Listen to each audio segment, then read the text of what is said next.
Hello दोस्तों, welcome to my class. दोस्तों कैसे हो आप? मेरे हिसाब से तो आप बिल्कुल बढ़िया हो गए। ठीक है, तो अब हम क्या कंटिन्यू करेंगे? 12th class chemistry, organic chemistry का कौन सा चैप्टर? चैप्टर नंबर 5, जिसका नाम क्या है? ईथर। इस चैप्टर का नाम क्या है? ईथर। मतलब क्या सूत्र क्या लिखेंगे इसका? ROR।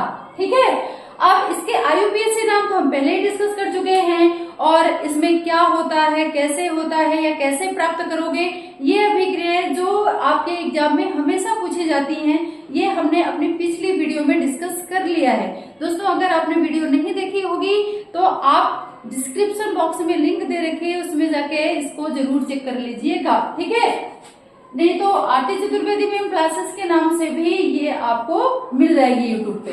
तो यहाँ पे हम देखते हैं निम्न अभिक्रियाओं को पूरा करिए। कुछ अभिक्रियाएं ऐसी आती हैं दोस्तों कि आधी अभिक्रिया दी होती है और उसको आपको कंप्लीट करना रहता है। ठीक है, तो इसमें बच्चे कंफ्यूज हो जाते हैं कि इससे बने तो बने क्या, हम क्या बनाए इससे। तो दोस्तों केमिस्ट्री देखिए प्रैक्टिस मांगती है। ठीक है, बोलते हैं ना, if you more practice then better you are. ठीक है, अगर आप ज्यादा मेहनत करते हो, ज्यादा प्रैक्टिस करते हो, तो आप दिनों दिन ज्यादा बेहतर होते जाओगे। ठीक है, तो यहाँ पे देखिए पहली अभिक्रिया क्या है? CH3CH2CH2O CH3 plus HBr। तो ये किससे क्रिया करेगा? ये किसका सूत्र है? आपको पता है कि जब ईथर की बात होती है तो ईथर क्या है? ईथर अगर हम इसका IUPAC नाम देखते हैं तो IUPAC नाम इसका क्या हो जाएगा दोस्तों? मेथॉक्सीप्रोपेन। आपको हमने बताया है कि इसका साधारण नाम IUPAC नाम, तो IUPAC नाम में क्या होता है कि जिधर कम कार्बन होता है उधर ही ऑक्सीजन जुड़ जाता है। तो इसका IUPAC नाम अगर हम देखें तो यहाँ पे क्या हो जाएगा दोस्तों? मेथॉक्सी, क्योंकि मेथेन के साथ ऑक्सीजन जुड़ा है, तो मेथॉक्सी आपका क्या हो जाएगा? प्रोपेन। ये किसकी श्रृंखला है? 3 कार्बन है तो प्रोपेन। ठीक है, अब ये किसके साथ क्रिया करेगा? HBr, मतलब हाइड्रोजन ब्रोमाइड के साथ। तो हाइड्रोजन ब्रोमाइड के साथ ये क्रिया करेगा, तो यहाँ पे देखिए ये जो हाइड्रोजन है ये किसके साथ चला जाएगा? ऑक्सीजन के साथ। ठीक है, और ब्रोमीन किसके साथ जुड़ जाएगा? मेथिल के साथ। तो आपने हेलो एल्कीन पढ़ा होगा, जिसमें हाइड्रोजन किसके साथ जुड़ जाता है? एल्केन के साथ। तो यहाँ पे आपका क्या क्या बन जाएगा? एक तो आपको प्रोपिल अल्कोहल बन जाएगा और दूसरा क्या बन जाएगा? Methyl bromide. ठीक है, तो यहाँ पे हम क्या बनाएंगे इससे? CH3 CH2 CH2 और यहाँ पे आपका क्या हो जाएगा? OH। इसको हम क्या बोलेंगे? प्रोपिल, क्योंकि 1 2 3 है तो ये क्या होगा? प्रोपिल और ये एल्कोहल। ठीक है, या अगर हम इसका IUPAC नाम देखें तो ये क्या हो जाएगा? प्रोपेनॉल। IUPAC नाम इसका क्या हो जाएगा? प्रोपेनॉल। ठीक है, तो ये इसका क्या हो जाएगा? प्रोपिल अल्कोहल, और यहाँ पे आपका क्या बन जाएगा? मेथिल ब्रोमाइड, मतलब CH3 और Br। ठीक है, तो यहाँ पे देखिए दोस्तों, आपका मेथॉक्सीप्रोपेन हाइड्रोजन ब्रोमाइड के साथ क्रिया करता है तो क्या बन जाता है? प्रोपिल अल्कोहल, और क्या बन जाएगा आपका? Methyl bromide. अब इसी तरह हम दूसरी अभिक्रिया देख लेते हैं। ये कौन सा कंपाउंड है? ये है आपका एथॉक्सी बेंजीन। ये क्या है? Ethoxy benzene. ठीक है, और ये फिर से आपका हाइड्रोजन ब्रोमाइड। अब एथॉक्सी बेंजीन इससे क्रिया करेगा, तो देखिए यहाँ पे स्ट्रक्चर इसका अलग है, बाकी सेम वही प्रोसीजर है आपके। तो यहाँ पे एथॉक्सी बेंजीन हाइड्रोजन ब्रोमाइड से क्रिया करेगा तो क्या बन जाएगा?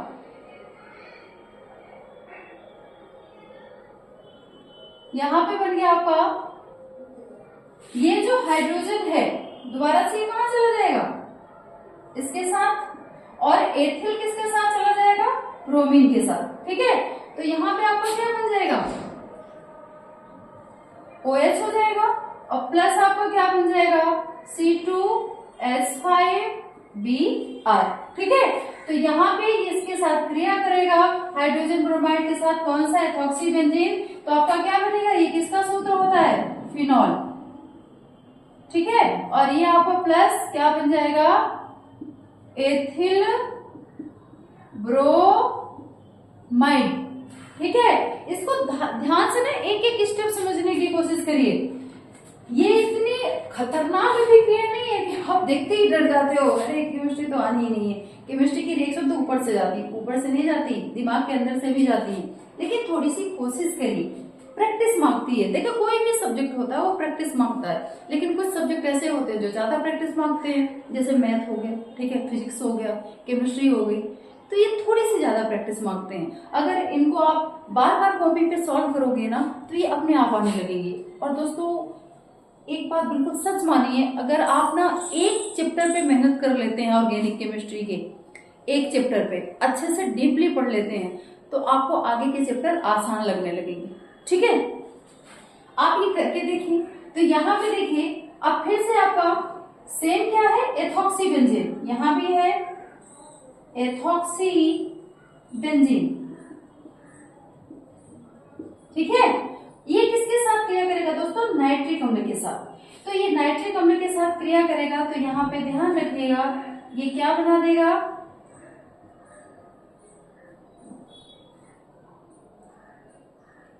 ठीक है। तो यहाँ पे ये तो आपका एथॉक्सी रहेगा, ये OC2H5। ये जो आपका नाइट्रिक अम्ल है ना दोस्तों, आपको पता है कि अगर हम इसको ऑर्थो मानेंगे, ऑर्थो, मेटा और पैरा पोजीशन होती है, तो ये ऑर्थो, मेटा और ये पैरा।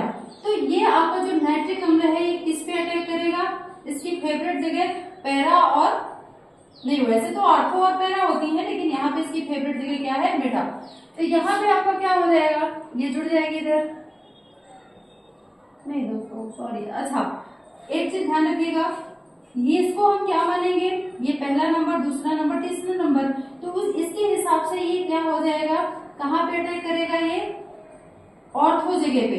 तो ये आपका यहाँ पे क्या जुड़ जाएगा, NO2। ठीक है, यहाँ पे नाइट्रेट जुड़ गया। अब हम देखिए दोस्तों, इसकी नंबरिंग कहाँ से करेंगे, जिधर से हमारा मेन फंक्शनल ग्रुप जुड़ा हुआ है। तो कहाँ से जुड़ा हुआ है, इधर से। तो इसको हम 1 नंबर, इसको 2, 3, 4, 5 और 6। ठीक है, तो जब हम इसका नाम लिखेंगे तो क्या होगा, इसका नाम क्या होगा, 2-एथॉक्सी नाइट्रोबेंजीन। क्या होगा इसका नाम, 2-एथॉक्सी, और आपका क्या हो जाएगा, क्योंकि फिर जो हमारी संरचना चलेगी ना इस नाइट्रो समूह के आधार पर चलेगी। ठीक है, जो मेन हमारा ग्रुप होगा ना वो क्या हो जाएगा, नाइट्रो। तो 2-एथॉक्सी, यहाँ पे एथॉक्सी किस नंबर पे जुड़ा, दूसरे, तो 2-एथॉक्सी नाइट्रो, और पूरी श्रृंखला किसकी है, बेंजीन की। तो यहाँ पे हो जाएगा 2-एथॉक्सी नाइट्रोबेंजीन। ठीक है, अब यहाँ पे बचेगा क्या, प्लस। अब ध्यान दीजिएगा, यहाँ पे ऑक्सीजन कितना था, 3, यहाँ पे कितना यूज हुआ, 2, यहाँ पे आपका ऑक्सीजन कितना बचा, 1 ऑक्सीजन यहाँ, 1 हाइड्रोजन, 2 बच गए। 1 हाइड्रोजन यहाँ से निकलेगी, जब आपका नाइट्रो समूह जुड़ेगा तो यहाँ से 1 हाइड्रोजन क्या हो जाएगी, निकल जाएगी। ठीक है, जैसे ही अभी आप कंफ्यूज नहीं हो ना, देखो यहाँ पे आपको पता है ना कि सब में क्या होता है, CH, यहाँ भी क्या है, CH। तो जब ये नाइट्रो समूह यहाँ पे जुड़ेगा दोस्तों, ये H क्या हो जाएगा, ये H यहाँ से क्या हो जाएगा, निकल जाएगा। तो एक H तो ये था, ठीक है, यहाँ पे हम दिखा देते हैं, देखिए एक H तो यहाँ से निकला, एक H ये था, और एक ऑक्सीजन, तो ये सब में मिलकर क्या बना लिया, क्या निकल गया यहाँ से, -H2। यहाँ पे आपका क्या बन जाएगा, H2O। ठीक है, अब इसी तरह से हम ये वाला सूत्र देख लेते हैं। अब इसमें भी सिंपल सा ये होगा कि एक आपका क्या बन जाएगा, एथिल आयोडाइड, और एक आपका एल्कोहल, आप पहले ही पढ़ चुके हैं, ये किसके साथ, इसके साथ जुड़ जाएगा, और ये इसके साथ जुड़ जाएगा। तो जब इसको ओपन करोगे, तो हम ओपन करके इसको देख लेते हैं, CH3। ठीक है, यहाँ पे कार्बन से 3 और कार्बन जुड़े हैं, तो CH3, यहाँ पे CH2 नहीं, यहाँ पे ये कैसे हो जाएगा, CH3 जुड़े हुए हैं, तो इधर क्या आ जाएगा आपका CH3, और ऊपर भी क्या आ जाएगा, CH3। ठीक है, CH3 3 है, 1, 2, 3, जब हम इसको ओपन करेंगे तो ऐसे हो जाएगा। अब यहाँ पे आपको क्या आ जाएगा, ऑक्सीजन, और इससे क्या जुड़ जाएगा, H, ठीक है। और क्या बन गया दूसरा आपका, क्या बन जाएगा C2H5I, मतलब एथिल आयोडाइड, ठीक है। तो आप इसका नामांकन अगर करेंगे तो क्या होगा दोस्तों, तो आपको पता है कि यहाँ पे सबसे लंबी कार्बन चेन क्रियात्मक समूह सहित, ठीक है। तो सबसे लंबी कार्बन चेन 1, 2 और 3, ठीक है। तो हम कौन सी ले लेंगे, ये वाली, ये कोई भी ले सकते हैं, ऊपर वाली या नीचे वाली, ठीक है। तो ये किसकी होगी, प्रोपेन की, ठीक है। प्रोपेन के साथ क्या जुड़ा हुआ है, एल्कोहल, तो 1, 2, 3, ठीक है। तो यहाँ पे क्या हो जाएगा 2 मेथिल, इसका नाम क्या हो जाएगा 2 मेथिल और आपका 2 प्रोपेनॉल, प्लस आपका क्या बन जाएगा ये एथिल आयोडाइड, इसको हम क्या बोलेंगे एथिल आयोडाइड, ठीक है। जैसे आपका एथिल क्लोराइड बनता है, एथिल ब्रोमाइड बनता है, इसी तरह आपका क्या बनता है एथिल आयोडाइड, ठीक है। तो ये जो अभिक्रियाएं हैं ये ध्यान रखिएगा, पहली आपकी कौन सी हो गई, ये वाली, ठीक है, ये, ठीक है। ये जो आपका मेथॉक्सी प्रोपेन है हाइड्रोजन ब्रोमाइड के साथ क्रिया करके क्या बनाता है प्रोपिल अल्कोहल और मेथिल ब्रोमाइड, ठीक है। फिर एथॉक्सी बेंजीन है, ये किसके साथ क्रिया करता है दोस्तों, हाइड्रोजन ब्रोमाइड के साथ, तो क्या बना देता है फिनॉल बना देता है और एथिल ब्रोमाइड बना देता है, ठीक है। इसमें आप कंफ्यूज नहीं होना, जैसे इसको इसके 6 कोने हैं तो हमने OH यहाँ लिख दिया, तो हम नंबरिंग कहाँ से शुरू कर देंगे, यहाँ से। हम OH को यहाँ लिखेंगे तो नंबरिंग कहाँ से शुरू कर देंगे, इधर से। इधर लिखेंगे तो इधर से, मतलब जहाँ पे ये मेन क्रियात्मक समूह होगा वहीं से हम नंबरिंग इसकी शुरू करेंगे, जैसे आपकी नॉर्मल श्रृंखला होती है, ठीक है। फिर आपका एथॉक्सी बेंजीन किसके साथ क्रिया करेगा, नाइट्रिक अम्ल के साथ। तो देखिए दोस्तों, अच्छा एक चीज यहाँ पे और, या तो ये आपका नाइट्रेट यहाँ पे जुड़ा हुआ है तो 1, 2, 3, 4, 5, 6 ये आपका 2 एथॉक्सी नाइट्रोबेंजीन हो जाएगा। अगर यहाँ पे जुड़ा होता तो आपका इसके अकॉर्डिंग नाम शुरू हो जाता, ठीक है। फिर आपका आता है कौन सा, ये लास्ट वाला। तो यहाँ पे अगर मान लो ये चीज जुड़ी होती है, जैसे यहाँ पे मैं एक चीज और यहाँ पे समझा देती हूँ आपको थोड़ा सा। यहाँ पे जैसे ये है ना, एक तो ये बन जाएगा, अगर नाइट्रो समूह इधर जुड़ा होता है, ठीक है, तो हम नंबरिंग यहाँ से करते। जैसे देखिए ये 2 तरह से बन सकता है, आप बैलेंस को लेकर परेशान मत होइएगा कि ये बैलेंस नहीं हो रही है, 2 तरह से बन सकता है। एक तो ये अगर नाइट्रो समूह इधर जुड़ा हो, मान लो कहाँ जुड़ा हो, यहाँ पे। एथॉक्सी समूह कहाँ जुड़ा हो, इधर हम जोड़ते हैं, तब हम नंबरिंग कहाँ शुरू करेंगे, इधर से 1, 2, 3, 4, 5 और 6। तब हम इसको क्या बोलेंगे, इसका नाम क्या हो जाएगा 4 एथॉक्सी नाइट्रोबेंजीन, 4 एथॉक्सी नाइट्रोबेंजीन, ठीक है। जहां से मेन क्रियात्मक समूह हो वहीं से हम नंबरिंग इसके शुरू कर देते हैं, ठीक है। और प्लस आपका क्या H2O। अब इसमें आप कंफ्यूज नहीं होइएगा कि यहाँ पे बैलेंस नहीं हो रहा है, यहाँ पे SNO3 एक है, आपने यहाँ पे 2 बना दी है। तो ये एक टाइप है कि आपका इस तरह भी बन सकता है, आपका 2 एथॉक्सी नाइट्रोबेंजीन भी बन सकता है, और अगर आपकी ये संरचना है 4 एथॉक्सी नाइट्रोबेंजीन तो ये भी बन सकती है, ठीक है। तो ये यहाँ पे असंतुलित नहीं है, ठीक है। अगर आपको इसका संतुलन नहीं दिखाना हो तब फिर हम इसको क्या करेंगे, यहाँ भी 2 करेंगे और यहाँ भी 2 करेंगे, तब ये जाके क्या होगा बैलेंस हो जाएगा। फिर यहाँ पे जाके क्या हो जाएगा 2 हो जाएगा, तब ये पूरी अभिक्रिया बैलेंस होगी, ठीक है। लेकिन अगर हम इसमें नॉर्मली दिखाते हैं तो नॉर्मली ये टाइप बता रहा है कि इस तरह का भी कंपाउंड बन सकता है, इस तरह का भी बन सकता है, तो ये इसकी अभिक्रिया हो गई, ठीक है। तो अगर इस तरह की अभिक्रियाएं दी हैं दोस्तों तो आप कोशिश करिए, आप प्रैक्टिस करिए, मेरी गारंटी है कि आपको केमिस्ट्री बिल्कुल आने लगेगी और आपकी केमिस्ट्री बिल्कुल सही हो जाएगी, ठीक है। और अगर कोई भी दिक्कत होती है तो मैं हूं ही।